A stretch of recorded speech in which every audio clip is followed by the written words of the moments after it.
cône réduit, que je vais noter H', le cône réduit. Donc, lorsque vous avez un cône réduit ou bien une pyramide réduite, on va parfois vous dire que on a divisé le cône à ce niveau. Ok, donc H', c'est la hauteur.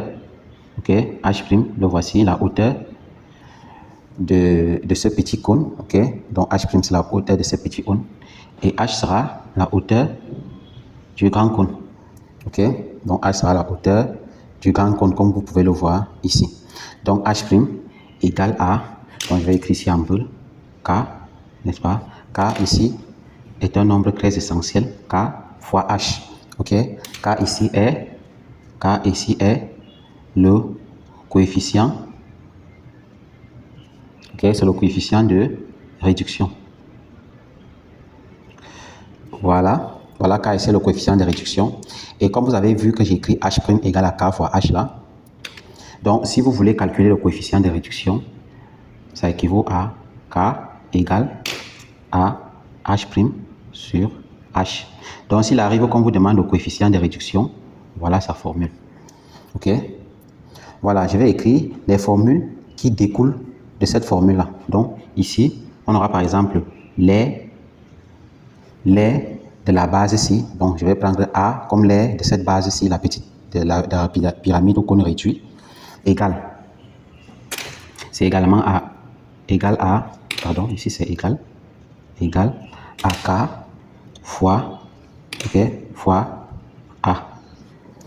A' égale à K fois A, mais sauf que K ici sera au carré, ok, voilà, A sera au carré. Pourquoi c'est au carré? Donc je vais vous montrer l'astuce. L'astuce c'est que les airs, n'est-ce pas, s'expriment en centimètres au carré. Voilà pourquoi K sera au carré. Ici, sur les H, les hauteurs s'expriment en centimètres tout simplement. Voilà pourquoi K sera simplement comme ceci. Voilà, on va faire la même chose pour les volumes. V' égale à K multiplié par V. Ok? Voilà, et K ici sera, si vous avez bien deviné, sera au cube. Pourquoi?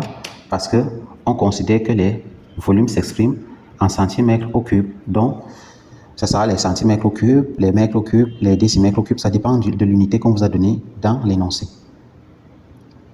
Donc, voilà les trois formules à retenir. Donc, les formules-ci, en fait, sont les formules qui se suivent. OK?